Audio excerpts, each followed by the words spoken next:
It's very exciting to be here, not just because it's Earth Day, but I got to meet Jim and his team and tour the Vantage 3 Center over here, stare out at the new building being constructed, meet some of you, and dream together, not just on a new model for data centers, but on Earth Day, celebrate the merging of Earth with data centers.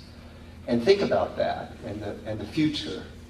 Not just the ecological impact, which obviously is huge because these things need energy, raw power, but to look at how we can mitigate that power, as we've heard here about its efficiency of the PUE decrease from the norm. It's about 30%, but then entertain that data centers could actually be LEED platinum, that they could be close to transport, have materials that are healthy and don't off-gas toxics that impact the productivity of the people here, that those materials are precious and limited, that they could be recyclable and renewable.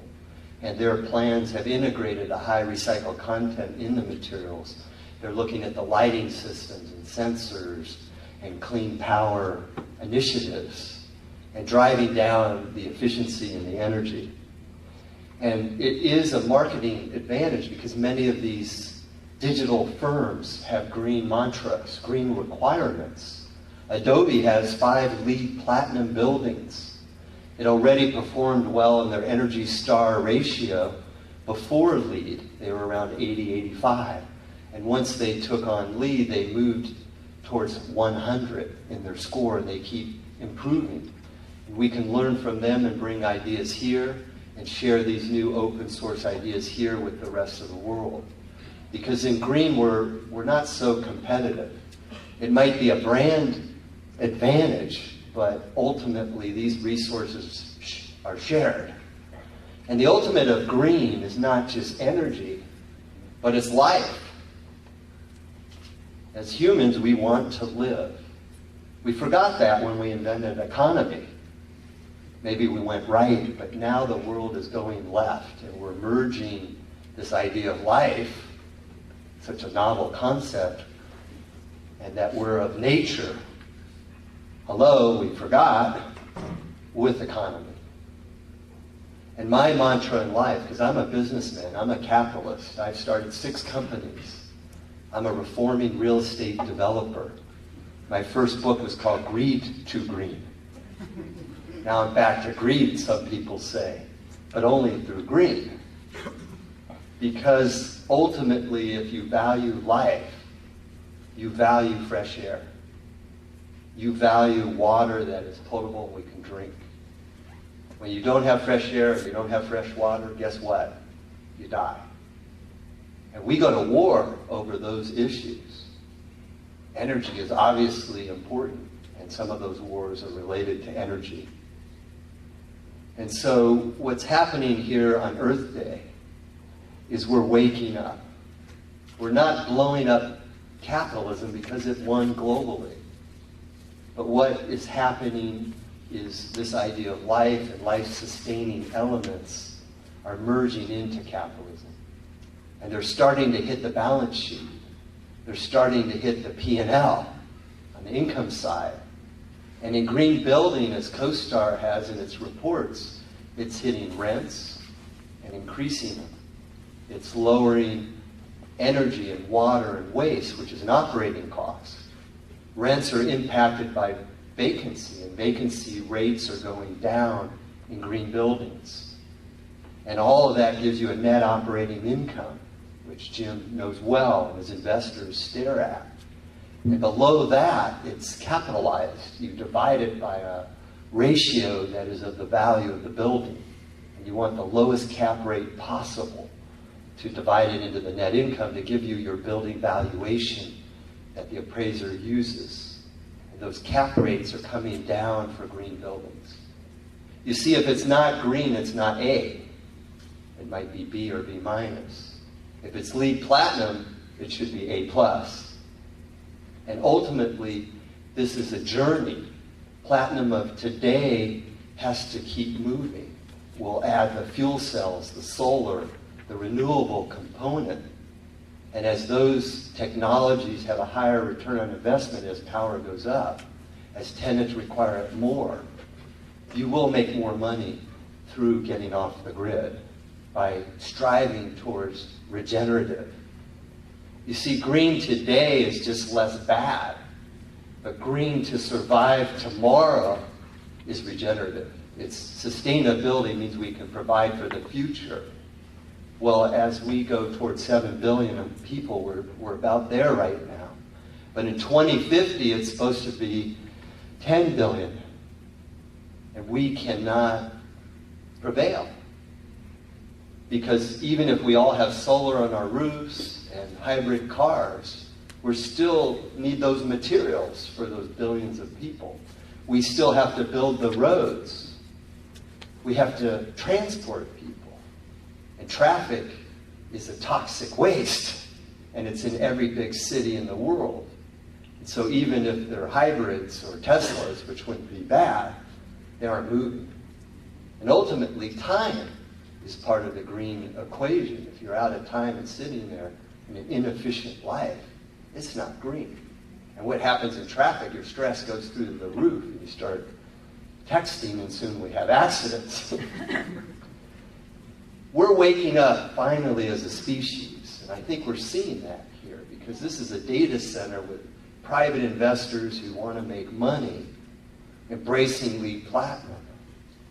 First of all, they use a lot of energy, so there's a return. But it's also pulling into the brand and the leasing, and ultimately the valuation of this company. And this company will be what Jim Collins calls a built-to-last company, a legacy company. Why does a Disney trade at a better price-earning ratio than some of the other companies? Because they're longer-term oriented. They understand you have to retain good people and keep them. Well, those smart young IT professionals today that are at all these firms down here, they embrace green. They want daylight. They want fresh air. They want individual control of their space. They want organic pizza and to bring their dog to work. And they'll work all night 24/7 and make you new scrappy products that make you a billionaire, if you meet those conditions of valuing their integrity as people. And to value the integrity of those who are studied, you have to give them good conditions and good space that are productive, because they can take their brain and go anywhere.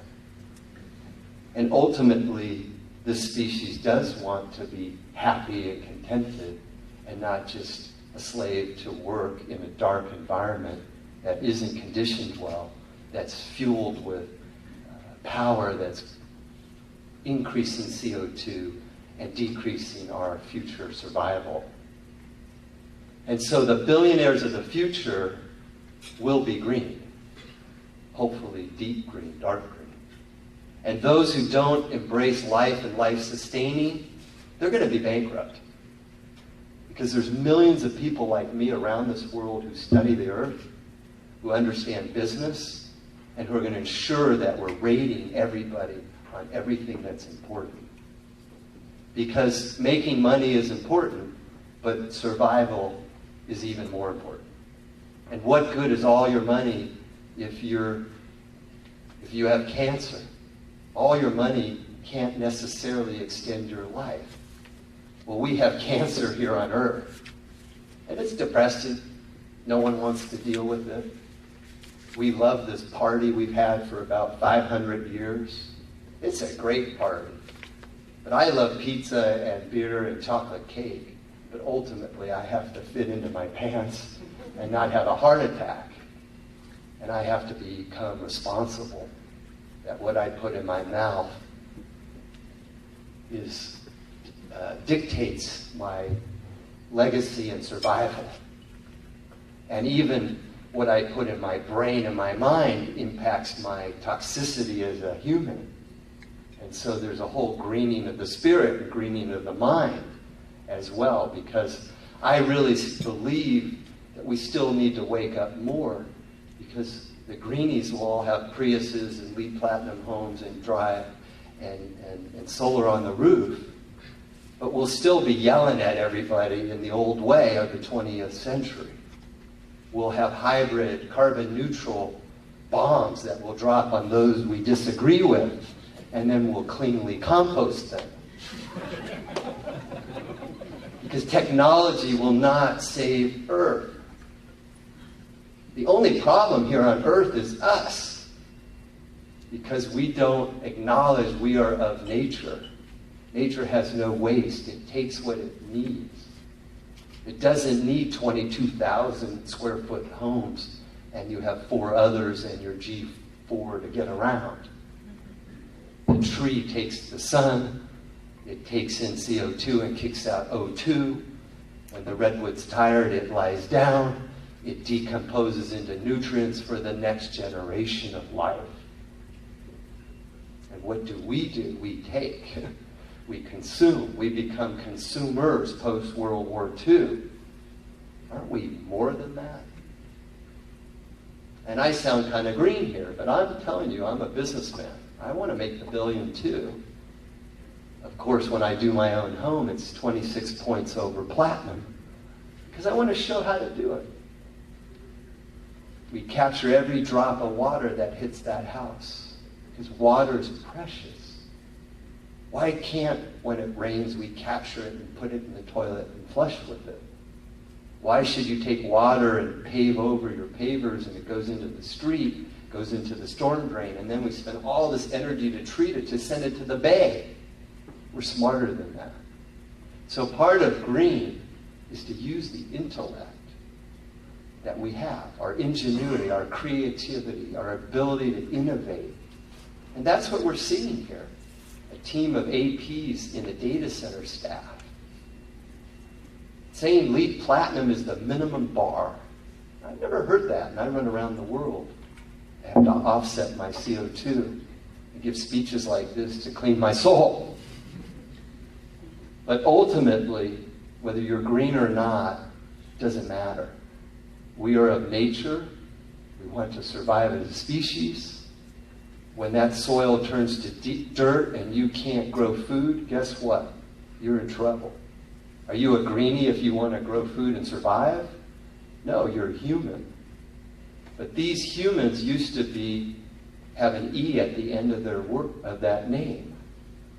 And we forgot that we need to be humane to each other, to our only home right now, because we haven't figured out how to live anywhere else. And we have to pull it through into this economic game that we've invented. Fine, we want to make money which can enable a good life and perhaps a legacy for our kids.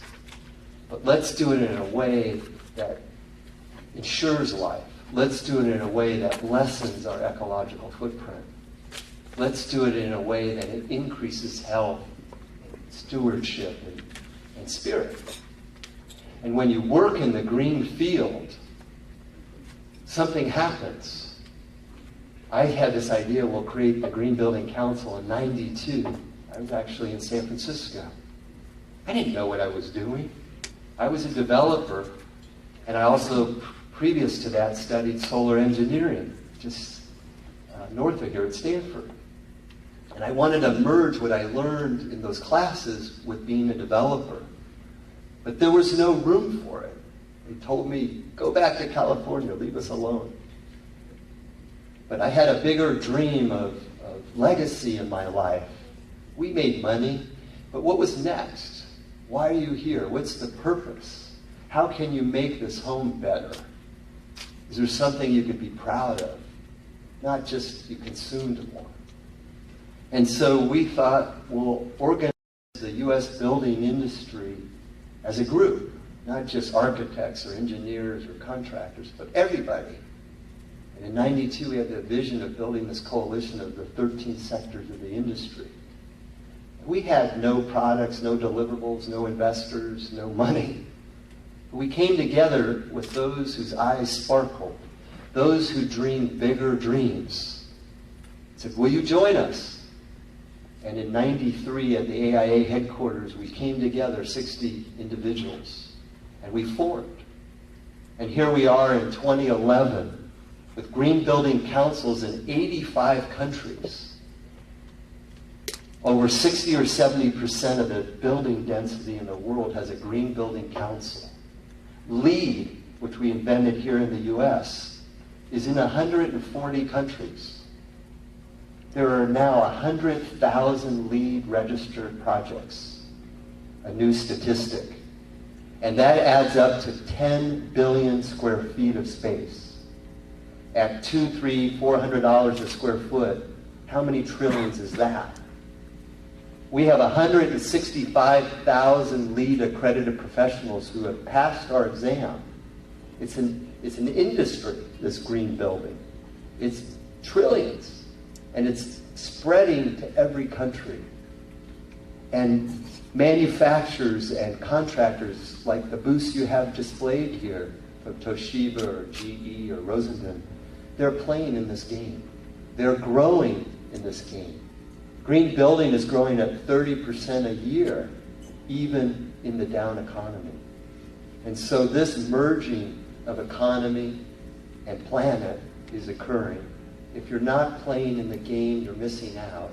And if you're playing in the game, as all those 85 countries of hundreds of thousands of green professionals, what they found is they get a deeper purpose. They're finding purpose in life, so that it's not just work and money, but it's legacy and stewardship and hope. And at the end of the day, that's what gets us to these green conferences. That's what inspires us to push on the owner who may not be going deep enough, or to not quit when the going is tough, to strive towards higher efficiency. And at the end of the day, when we go to bed and we put our head down on the pillow, that's what we think about. I have a little memoir out here called Greening My Life, and I received inspiration at the end of a life of a mentor, David Brower. In his 80s, he passed away. He was an icon of a man, founded 5 organizations, was the first executive director of Sierra Club, Earth Island Institute, League of Conservation Voters, Friends of the Earth. At his life celebration, 2,000 people came. All types, suits and ties, students, global, local, folks like Ray Anderson, who's the CEO of this carpet I'm standing on, Interface. Amory Lovins flew in, invented the Negawatt, Rocky Mountain Institute. This guy inspired everybody to reach bigger. I was elated when they handed out this document called the Earth Commandments to the 2000, because I had written it, but he had inspired me to write it. We were at a speakers conference, and I was trying to raise the early funds for the USGBC, tired of funding it myself, working for free, paying for the bills when we didn't have enough money, giving away all the equity to a nonprofit, and still having a board tell me what to do. Pretty poor entrepreneurial risk. No equity, all risk. I said to him, I'm trying to raise the money, but all the money is going to the religious institutions, not the earth. Not that that's bad, because I donate to our temple. And he said, well, did you know, David, that when Moses came down the mount with the commandments, that there were very few people and lots of resources? I said, well, David, you're a mountain climber, 61st ascents. Why don't you write some more commandments and then go up the mountain and give them to the planet Earth? And he looked down at me from his 6'4" beaming archdruid height, and he said, no, David, you write them. And inside I heard a little voice that said, me? Who am I to touch that? 6 months later, I saw him, and he said, have you written them? And I said, no. I was still daunted. And he said, well, I'm ready to go up the mountain with you. I'll call my friend Jimmy. He gave that Sinai over to Egypt. I'm sure he can get us in. I had met Jimmy Carter, but clearly he had. So 6 months later, I delivered a big poster frame to him at his favorite restaurant, Sinbad's, on the San Francisco waterfront, where he would count seagulls when you thought he wasn't listening to you. He really was. And we gave him the 5 commandments for the planet Earth. And then we went through each one. We shall make the land sacred and preserve the air, water, and all things that grow. And there's one on stewardship and one on only take what you need and the rules of nature. And I was much younger then and thought I had nailed it. And he said, thank you. I didn't think we would really be going up the mountain together. And I felt like it was an arrival. And then after 10 more seagulls he counted, he looked over at me, scratched his head, and said, this is great, David, but I wonder what we have forgotten. And that became the 6th commandment. So on Earth Day, I think about not only great buildings and companies that are platinum and envisioning the future, but I hear David Brower. What have we forgotten? We've forgotten so many things, but we're also inspired by the things we are doing. So in the honor of him on Earth Day, I would like to push all of us to go at it harder. But don't lose the humor of the process, which is what he advocated. And I think we can merge this economy with the earth and not be at war, and celebrate the billionaires and the IPOs that become GPOs, green public offerings. And through that, together, we can create the new earth. Thank you.